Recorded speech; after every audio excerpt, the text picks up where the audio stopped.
Ketika Kementerian Pertahanan baru-baru ini mengajukan anggaran sejumlah 124,995 billion dolar, kita bulatkan ya, 125 billion dolar atau mendekati angka 1.700 triliun, sebuah angka yang lumayan besar yang membuat otak saya yang kecil ini menjadi hang atau loading. Sebentar, ini anggaran untuk apa ya? Beli senjata atau bikinan senjata dalam negeri nih.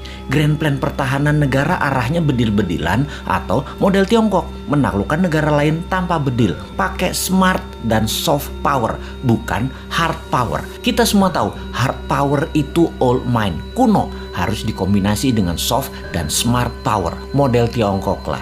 Beli pejabat negara lain, kasih pocket money, kasih pinjaman lunak, dibangunkan apapun yang sifatnya jangka panjang dan seakan penting di negara tersebut. Misalnya nih ya, negara tetangga kita banyak tuh pejabatnya yang kena strategi smart powernya Tiongkok. Rakyatnya kemudian dinina-bobokkan dengan narasi.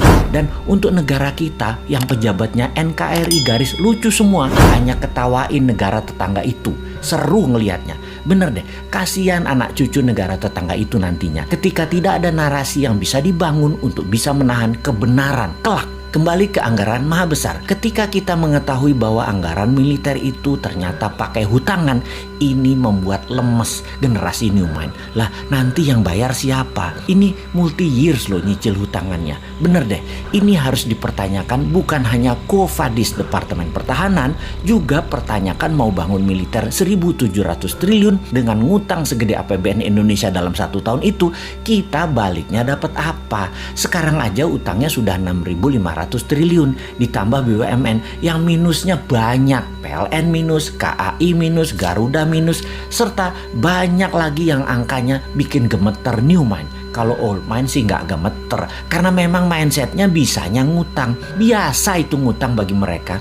Oke, kita yang bodoh ini mau nanya, ini arah militer Indonesia mau kemana ya? Kita tanya, anggap semuanya buat beli alat utama sistem pertahanan, alutsista. Ini kita mau defense, mau bertahan atas serangan dari negara mana? Apa bentuk serangannya mereka emangnya? Sehingga beli penangkisnya apa? Oh oke, kita mungkin mau menyerang. Mau menyerang siapa? Wilayah mana yang mau diserang? Yang mau ditaklukkan? Papua Nugini, Pasifik Selatan, Australia, atau Malaysia, atau kemana? Tiongkok mungkin kita mau taklukkan. Pakai apa penaklukannya? Apa yang didapat dari serangan keluar tersebut? Misalnya mau menaklukkan Tiongkok, kita mau ambil hartanya Tiongkok, mau ambil cewek Tiongkok, atau mau ambil Malaysia supaya kontrol Selat Malaka 100%. Mau kemana kira-kira bos?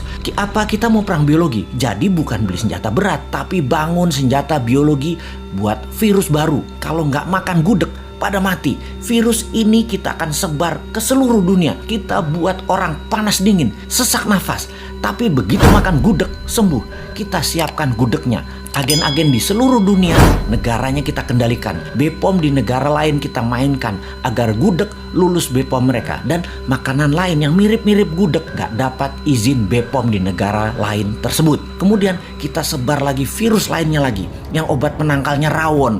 Kemudian virus yang obat penangkalnya empek-empek, nasi padang, dan lain sebagainya. Nah, kalau perangnya begini saya dukung dah. Atau kita beli HARPS. Kita ubah cuaca, kita bikin Papua ada salju agar Indonesia ada 4 musim di Indonesia bagian timur. Di Maluku, Nusa Tenggara, Papua ada salju. Bayangkan di Maluku dan Nusa Tenggara ada salju, ada pantai. Keren abis. Di Papua akan ada ski resort, banyak. Kayak di Swiss, gila nih Indonesia kerennya. Sementara di Indonesia bagian barat dan tengah seperti biasa, hanya 2 musim. Lupa, ada musim pilkada sama pilpres ya, sama musim duren. Maaf nggak kehitung. Tapi loh ya, saya ini yang bodoh ngaku pinter Nan Sontoloyo selalu curiga kalau ada anggaran multi years sampai jabatan selesai masih ada kewajiban yang ditanggung renteng. Maksudnya begini, di akhir masa jabatan presiden sebelum ini ada juga lembaga yang last minute kira-kira 2 tahunan terakhir masa jabatan beli alat-alat multi years sampai 10 tahun ke depan. Sehingga pejabat di presiden baru Pak Jokowi periode 1 departemen itu anggarannya hanya untuk membayari utangan dari kebijakan multi years pejabat sebelumnya. Bahkan sampai sekarang masih nyicil sehingga departemen itu kering sekarang. Ini ngebayang aja, kalau kita beli barang dari luar negeri, komisinya di luar negeri loh ya. Komisi selalu didapat dari penjual kan, dan jarang loh penjual nggak ngasih uang tali kasih, itu jarang. Jadi si pejabat periode lalu beli-beli dalam jumlah besar, komisinya di muka dong ya, gede banget dong komisinya karena dealsnya multi years. Lumayan, namanya juga udah akhir masa jabatan. Mulai paham kenapa si Sontoloyo ini berkerut kening urusan anggaran besar multi years yang ditanggung renteng sampai pejabat berikut-berikutnya. Ya, mudah-mudahan analisa si Bosman ini salah lagi, karena kayaknya amanah kok pejabatnya. Calon presiden kemudian kok, pasti maha suci.